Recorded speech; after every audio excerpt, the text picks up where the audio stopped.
Woohoo! I got a Christmas gift from KAIWEETS. I wonder what they sent me. I've done some reviews for them in the past, with like meters and stuff. Let's just see what I got as a Christmas gift. And then we'll review it. What's in the box? Well, it's got a box of test leads, 23-in-1 electronic test leads. Cool. Excellent. Now, what else is in here? It's a shirt. Cool. I got a shirt. Well, I guess we'll be putting that one on at some point.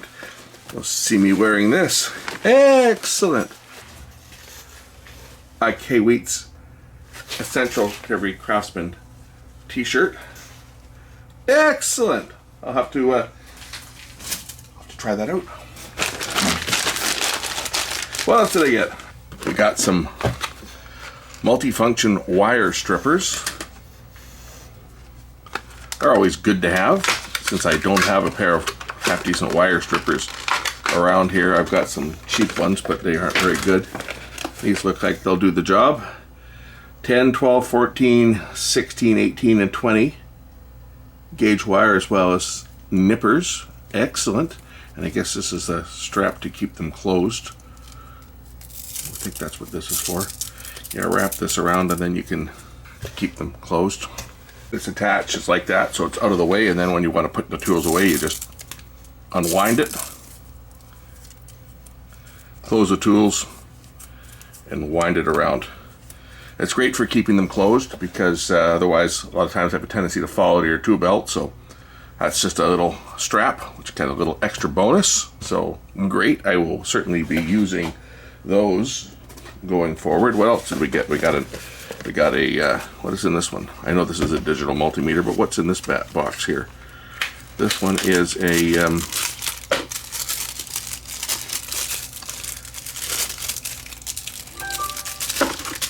is that a case? You know what? I think that's a case to keep the wire cutters in. Is that what that's for? Let's see if they fit. Maybe they don't. It's a case for something.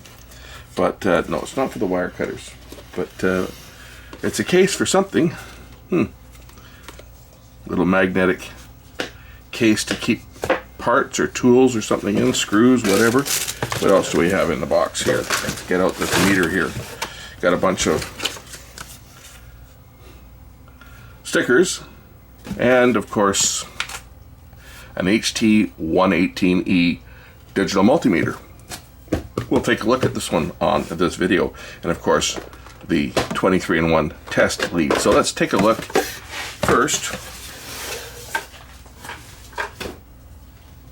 We'll take a look at the test leads. Keep you guys hanging in there for the real prize. So open the box up. We have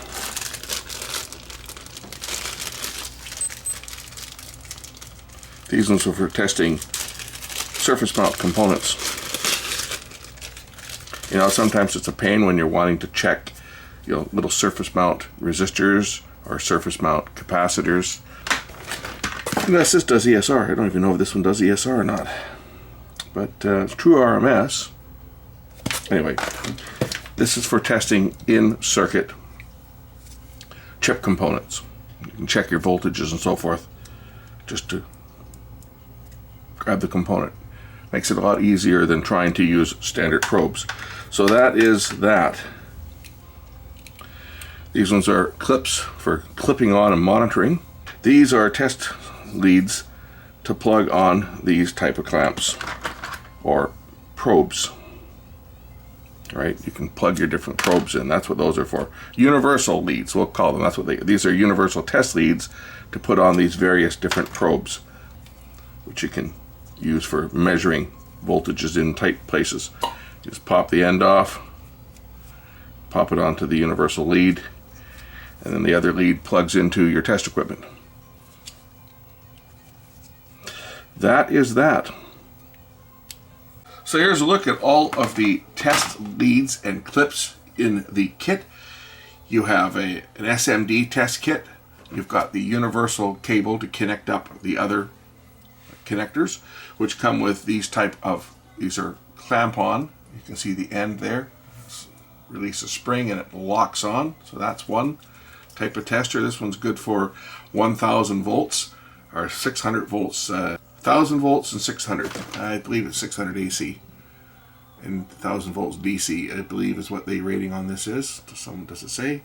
Generally, it's the DC voltage first that they measure, and it's good to measure up to 5 amps of current if you're using it as a current meter. Then there's this one here. This is a 10 amp probe, also rated at 1000 volts DC, 600 volts AC. And we move down to this next set of probes. This one here is also rated at 1000 volts for testing. The next one down is this one here, and I've got the protective cover still on there because you could stick yourself with this needle if you're not careful. Another 1000 volt rated probe and 10 amps. These ones are also 10 amps. I don't know if I mentioned that, but they are 10 amps.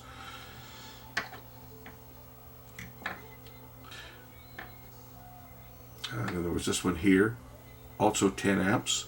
Again, these are all different sizes. You can see the different sizes, right? The different size of the actual test point.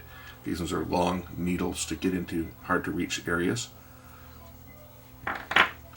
Then we get into some of the lower voltage. So these ones here are still rated at 1000 volts. Then we get into the lower voltage ratings. These ones are only rated at 30 volts. 30 volt rating on that one. And same with this other little one, these small ones here.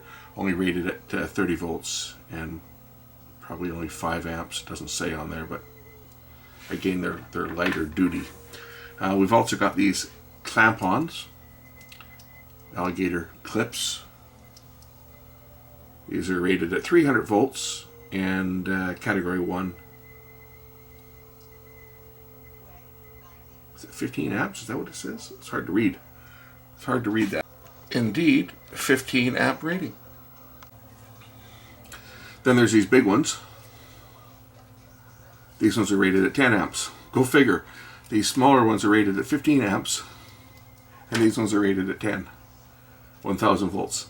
But these are bigger clips for obviously going onto larger conductors, like measuring currents in home wiring, house wiring, for example. We want to measure what an appliance is drawing. Either one of these is going to do the same. This has got a tighter bite. That's probably why the current rating is higher on this, is because this has got a heavier conductor and it's a stronger spring than this one. Anyway, then we got these little test clips here. These ones here are going to be for low voltage, obviously. What does it say on here for rating? It probably doesn't say anything, but I would think that these are less than 100 volts. Does it say? These are for just measuring more or less test signals. And that is the collection of test leads that'll work with any meter that uses this type of a connector. Obviously, the KAIWEETS meters will all accept these leads. So let me pack these away and then we'll take a look at the meter itself. So this one's the HT111E digital multimeter. Still factory sealed.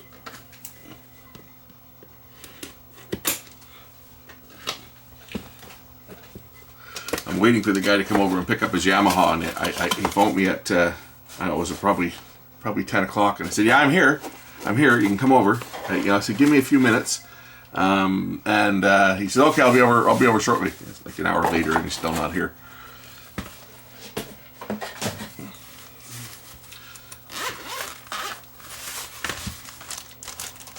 Of course, it comes with its own set of test leads, but any of these other test leads over here will obviously work because it's the same type of connector. We get the temperature probe for measuring temperature. We got our standard test leads. Actually, I think any of those will work with my Fluke too. You know what? I think these will all work with my Fluke because I believe it uses the same type of connector as it does. So these leads will actually work with my Fluke meter. Yep, it'll work the same. So there you go. I think I'm using a pair of their leads anyway on my Fluke because my Fluke leads broke. Anyway, here's the meter. We'll load up some batteries on this one and see how it performs. Takes 2 AA batteries.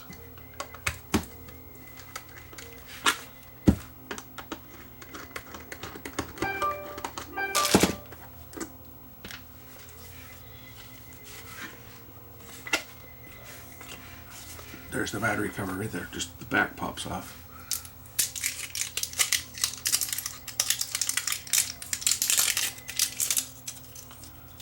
Heavy duty Kendall batteries.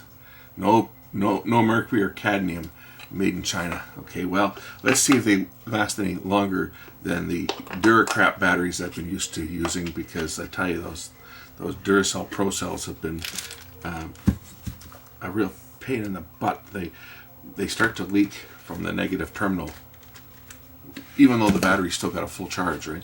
It's just ridiculous. Plug the test leads in, and we'll just do a couple of test measurements on here, maybe compare it to my Fluke, see how accurate my Fluke is.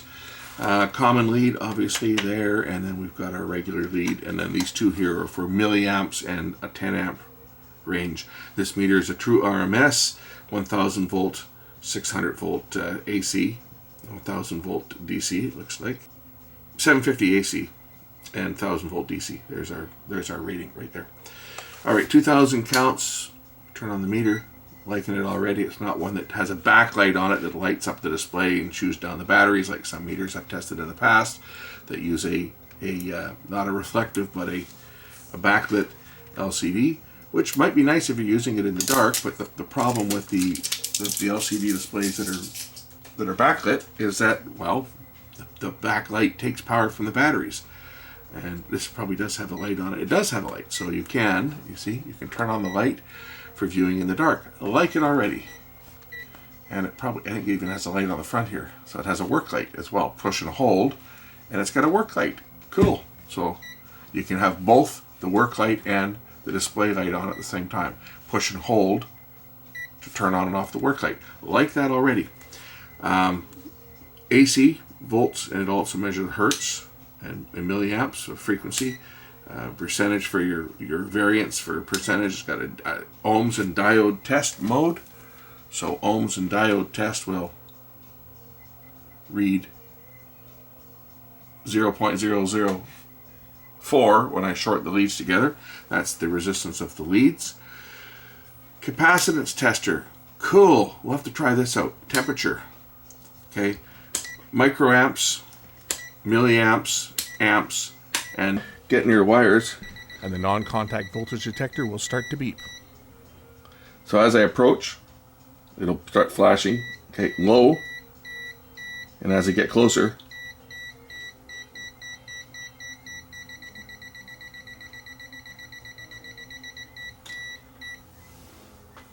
any questions? I should point out that even with the leads attached, the sensor here will pick up. If I bring my hand near it, I'm probably going to bring some voltage to it, towards it, just from what it picks up from the air. Maybe not. But anyway, that's non-contact voltage. Oh, you know what it is? That's picking up leakage from my amplifier. My amplifier is on. Now, some people like these safety caps, others hate them. They are removable, just like that, so you've got a more conventional probe. Of course, some people are clumsy and they short things out with them like that, so that's why they've got these safety caps on. Let's check some voltages. I'm going to set my DC power supply up here. I'll set it for 13 volts. It says it's 13.0 is what it's showing. We switch it over to voltage over here, and our function button will select between AC and DC volts. So if I connect my meter up to the power supply, 12.975, okay, at 13 volts is what it should be. Let's see how close the Fluke shows. So Fluke showing 12.98. Let's just put this up to 13 volts on the Fluke. There we go, 13.0 volts on the Fluke. And then we'll check this one out as well. Measure the same thing.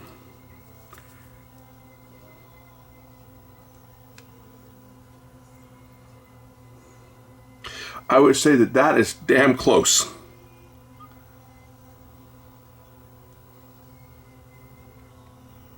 12.984 versus 12.99, 13 volts.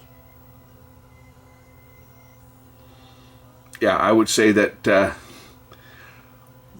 we're good. No problems there. Let's measure some AC. So I'll plug my Fluke into my bench power. I'm at 118.2. We'll set the variac so it reads 120.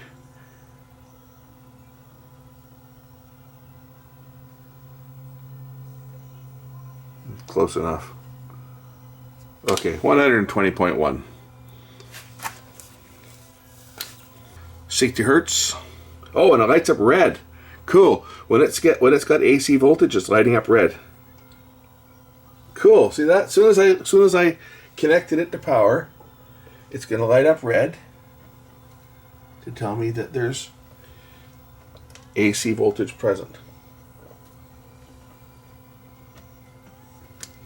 There we go. It lights up red. You guys see that? There. You see? As soon as it's got power, that's warning me I'm on line voltage. Keep your fingers clear. Disconnect it, it goes out. I wonder if I've got the light on. Does it turn red? Yes, it does. It turns red. Even with the light on, it'll switch from white to red and then go back to white when there's no high voltage. Now, I don't know whether that's just AC or whether it's high voltage. It might indicate high voltage. I haven't even looked at the meter. But that might indicate that the voltage is over a certain voltage. Yeah, it turns red as well. I don't know if you saw it, but it does turn red. 150 volts DC. So that's a high voltage indicator. I don't know if it shows up that well. Maybe if I tilt the meter. You see it turn red? So it's a high voltage indicator is what that is. So some of the buttons on here.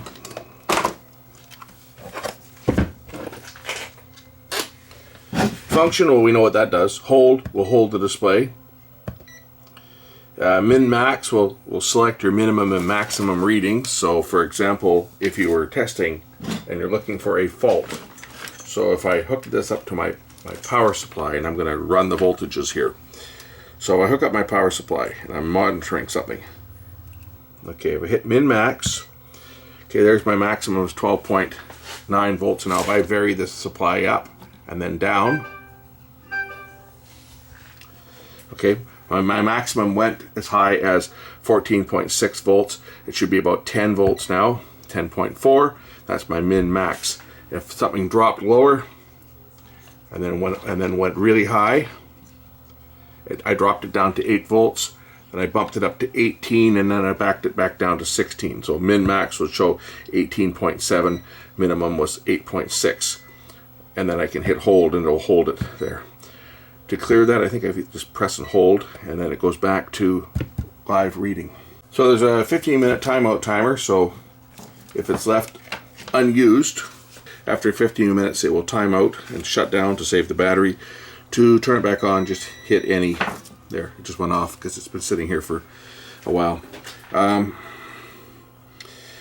So to turn it back on, just hit any button, and it'll turn it back on.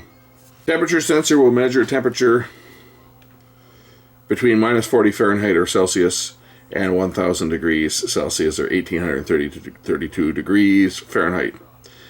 And it says it's plus or minus 2% and that high range. So it's got 3 different ranges: minus 40 to 0, 0 to 400 Celsius, and 400 to 1000 Celsius. We'll check some capacitors out on this one here. We'll just measure a few caps and see how it measures them. So we'll grab a couple new caps here. We'll compare it to the Fluke. So if I go to capacitance measurement, and I'll just grab a 47 microfarad, and we'll compare it with the Fluke, which also will do capacitors.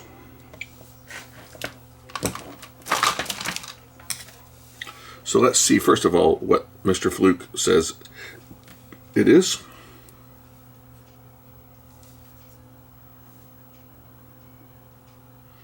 .3. Okay, we'll discharge it.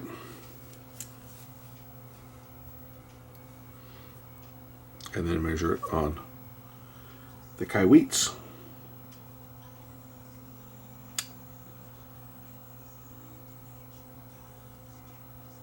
So this is going to measure, this is a 0.022, so it'd be like 2.2 nanofarads. So measuring 2.16 nanofarads.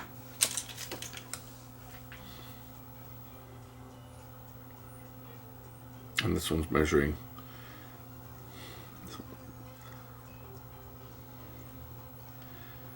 0.022. So it's accurate. I'm going to measure the temperature of my soldering iron now by putting the little probe into some molten solder. And we'll see how hot this is. It should be about 700 degrees according to my temperature setting on my Weller. My Weller iron says that the tip is 700 degrees. Now obviously there won't be a perfect transfer of temperature because I'm going through the molten solder, but it should be relatively close.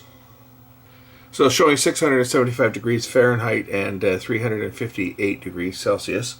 Again, I don't expect it to be perfect because there's obviously going to be some heat losses just in the surrounding area here. Even when I move the tip a bit, it's a little bit off, but I think the tip temperature is probably pretty accurate on the iron. But again, just due to losses. Anyway, that appears to be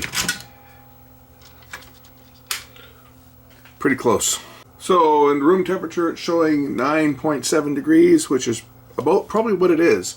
My other one is showing 8. That's actually pretty accurate. I've got this in the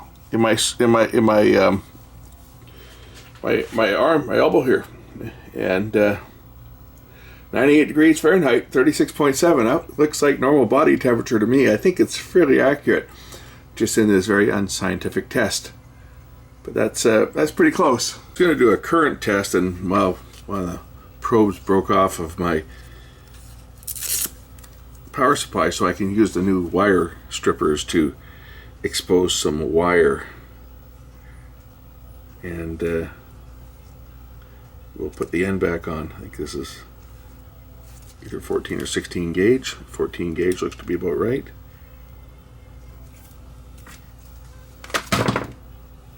Gotta solder the. I'll get a clip back on the end of the lead here because it broke. So we'll do a current test and measure some current going through probably a light bulb.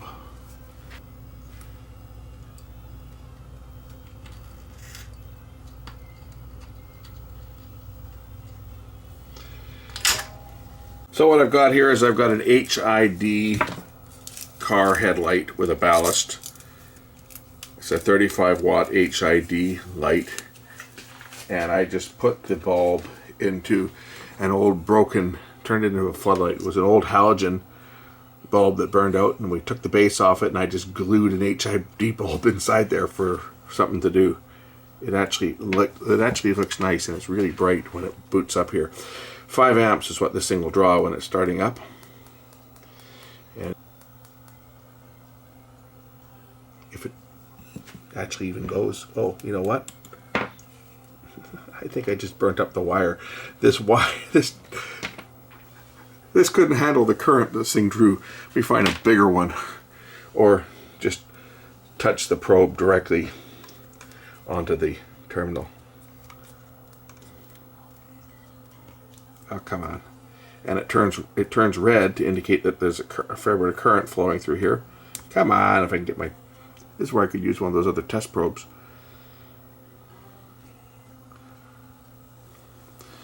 So when these bulbs get up to full power, they're going to draw about 3 amps. According to my power supply, I'm drawing 3.32, and according to this, I'm drawing the same. As it gets up to full brightness,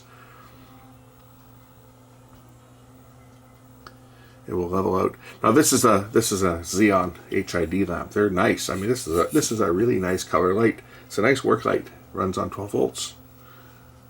I thought that was kind of neat, repurposing an old reflector.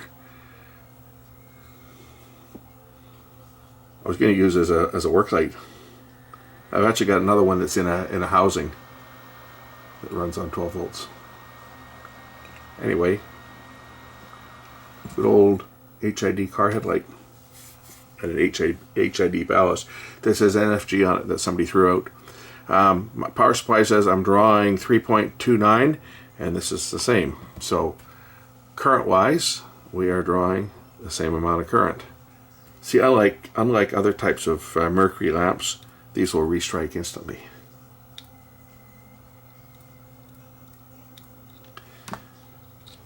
It's a metal halide type. Well, it's a xenon, right? It's filled with xenon gas and probably some mercury.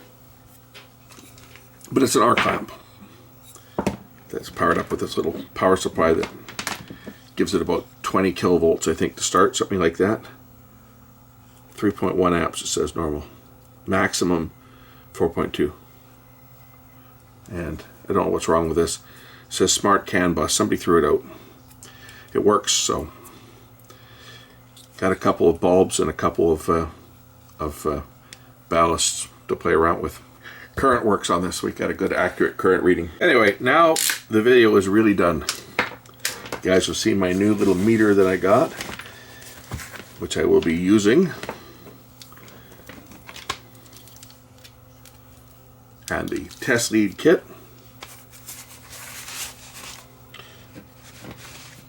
I'll say thanks for watching. I'll put a link in the description for the meter if I can find it. I think they sent me a link for this, but I'll find one for you. Put a link in for the meter in the description, and we'll catch you in the next one. Bye for now.